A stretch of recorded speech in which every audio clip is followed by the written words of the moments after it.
80 years, 57 of them spent proving I was nothing like my father. And here I am holding a letter from my son that reads like a confession I could have written decades ago. Same pain, same confusion, same damn cycle. 3 generations, 3 men, the same silence. My name is Thomas. I'm 80 years old. And last week I discovered that everything I swore I'd never become, I became anyway. You know what they don't tell you about running from your past? You run in circles, and eventually you end up exactly where you started. Except now you're old, and the people you are running toward, they're running from you. I have a son, Michael, 50 years old, California. We talk on Father's Day, Christmas, 10 minutes. Polite. We ask about health and work. We say goodbye. We say we should talk more. We don't. Last Tuesday, Michael sent me a letter, handwritten. My grandson Jake, 16 years old, packed a bag and left home after a fight. Won't come back. Won't answer calls. Michael doesn't understand what he did wrong, but I do, because I did the same thing to him and my father did it to me. So here's my question, and maybe it's yours too. How do you break a cycle when you're the last one left who remembers how it started? Pittsburgh, 1957. The world smelled like motor oil and cigarette smoke. My father, Frank, came back from the war different. That's what my mother whispered. I didn't know what before looked like, so this was just what fathers were. Quiet, hard, there but not really there. I am. Sunday mornings were ours though. The garage. Him under a neighbour's car, me handing him tools. Hours passing, with maybe 10 words spoken. But I lived for those mornings. The click of his wrench, the rare moment he'd pull himself out, grease on his face, and look at me. And nod. That nod was everything. My father had 3 rules he never wrote down, but I learnt them anyway. A man doesn't complain. A man doesn't cry. A man provides. Everything else? Weakness. I believed him. A founder. There was this Friday night junior varsity football. I scored my first touchdown. Ran off that field, searching the stands for him. There he was. Arms crossed. Our eyes met. He nodded, then turned and walked to the parking lot. I told myself that was pride. That was love in his language. I was so busy believing that story, I didn't notice I was learning how to be alone. At 23, we fought. I'd gotten into state university. Full scholarship. English literature. I wanted to teach, maybe write. He smoked half a pack on the porch before he spoke. Engineering. That's what you should study. Literature doesn't pay bills. But Dad, I didn't raise a dreamer, Thomas. I raised a man. I left anyway, packed my car in the dark, left a note. He didn't call. Not once in 4 years. When I graduated, I sent an invitation. He didn't come. Sent a card with $50 inside. No message. I swore I'd never be that cold. Fast forward to 1978. I'm 35, married. Working as an engineer, ironically, he was right about the money. And I have a son, Michael. When they put him in my arms, I whispered a promise. You will know I love you. And for a while I kept it. I was there. Birthday parties, bike rides, bedtime stories, t-ball games. I was different. I was better, wasn't I? Michael at 5, laughing on my shoulders. Michael at 7, bringing me drawings. Michael at 10, Dad, can we play catch? Not now, buddy. I've got a presentation tomorrow. Michael at 12 in his school play. I missed it. Business trip. My wife videotaped it. I watched it 3 months later on Fast Forward. See what happened? I was there, physically. But somewhere in my 30s, ambition took over. Partner track, corner office. I told myself I was providing. Better house, better schools, better future. I was giving him everything my father didn't give me, except I was giving him the same silence. Michael was 16 when I became my father, really became him. He wanted to quit basketball for theatre. I didn't even look up from my computer. Basketball looks good on college applications. Theatre doesn't. But Dad, I don't even like. You think the world cares what you like? Life is about discipline, not feelings. You need to toughen up. Silence. He stood in the doorway. That look in his eyes, the same one I must have had at 23. Something died right then. Yes, sir, he said. Closed the door so gently it barely made a sound. We were polite after that, like roommates. He went to Berkeley, as far as he could get. The day I dropped him off, he hugged me quick, obligatory. Thanks, Dad, for everything. He turned toward his dorm, and I saw it in his shoulders, that same relief I felt leaving my father's house. Freedom. He's 50 now, calls on holidays, perfectly pleasant, perfectly empty, and for 34 years I told myself this was just how men are. Strong, independent, fine. We were never fine. Last Tuesday, the mail came at 10:47. A handwritten envelope, Michael's handwriting. My hand shook opening it. Dad, Jake left last week. We fought about his grades A, B in calculus. I told him it wasn't good enough, that he wasn't applying himself. He said I didn't understand him, that I never listened, that I only cared about performance. I told him he was being dramatic, soft, that the real world doesn't care about feelings. He looked at me and said, "You sound just like Grandpa." Then he left. He's staying with a friend. Answers texts with one word, won't come home. I don't understand what I did wrong, Dad. I gave him everything. Discipline, structure, opportunities. I was there. I cared.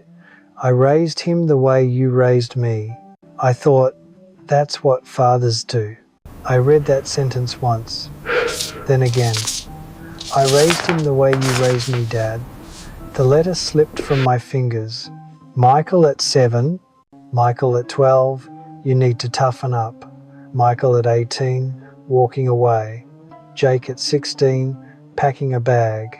Me at 23, driving away from my father.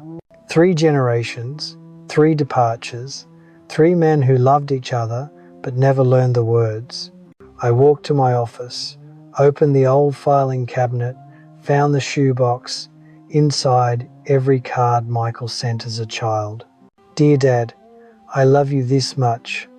And at the bottom, a letter I wrote after my father's funeral. September 1999. Dad, I'm sorry I left. I'm sorry I didn't call. I'm sorry I couldn't say I loved you when you could hear it. We were the same. We just never knew how to tell each other. I never sent it. 2 letters, 2 generations, same regret. This is what we pass down. Not strength, not wisdom, silence, fear, dressed up as masculinity. Love translated so poorly, it comes out as distance. 3 generations. Unless someone breaks it. I looked at my phone. Michael's number. When did I last call just to call? I couldn't remember. 80 years old, 57 years running, and I finally stopped. The house is quiet, always quiet. Michael's old bedroom upstairs unchanged. Trophies, posters, framed acceptance letters. I was proud. Never said it out loud. I stand in the doorway sometimes, trying to remember him at 12, at 15. But the memories are photographs, not moments. I remember Report cards? Game stats? Awards? I don't remember the last time he told me he was scared, or excited, or hurt. He stopped telling me, and I don't remember when. Dad, Frank, did you ever want to hug me? Those Sunday mornings when I handed you the right wrench, did you want to pull me close? Say good job? When I scored that touchdown and you walked away, were you proud? Or did you just not know how to stay? Did you die wondering if I loved you? Because I did. I do. I just never learned to say it, and you never taught me. Maybe your nod was the language. Maybe the garage was the hug. Maybe we were both just terrified that softness meant weakness. So we said nothing and called it strength. Michael, when did I stop being the father who pushed your bike and become the father who pushed you away? You were 10, came to my office with a model airplane. Dad, look, I finished it. I glanced up. That's great, buddy. Close the door on your way out. I've got a call. You stood there, waiting. I went back to my computer. You closed the door. How many times did you come to me with your airplanes, your stories, yourself, and I sent you away? I keep thinking about your last year home. We passed in the hallway, morning. That was our relationship. When you left for Berkeley, I felt relieved. I'm so ashamed of that. I thought I was different from my father. I showed up. I provided better. But I gave you the same silence, just in a bigger house. I chose being right over being close. And the cost? You're 50 checking your watch through our Father's Day calls. I'm 80, eating cereal alone. The silence I thought was strength is just loneliness with better furniture. 3 generations of men who loved desperately and showed it so poorly it looked like indifference. Let me talk to you now. If you're a father, mother, son, daughter, anyone who loves someone but hasn't learned how to say it, this is for you. Here's what I need you to do. Not tomorrow. Today. First. When this ends, pick up your phone. Call them. Don't text. Call. Say 3 words. I love you. Full sentence. Not love you. I love you. Then I miss you. Then I'm proud of you. Not your accomplishments. You. I'm proud you exist. Say it all. Let the silence happen. They might not know what to say. You're teaching them a new language. Second, this week, write a letter, handwritten, about a specific moment you're proud of. Not achievements, who they are.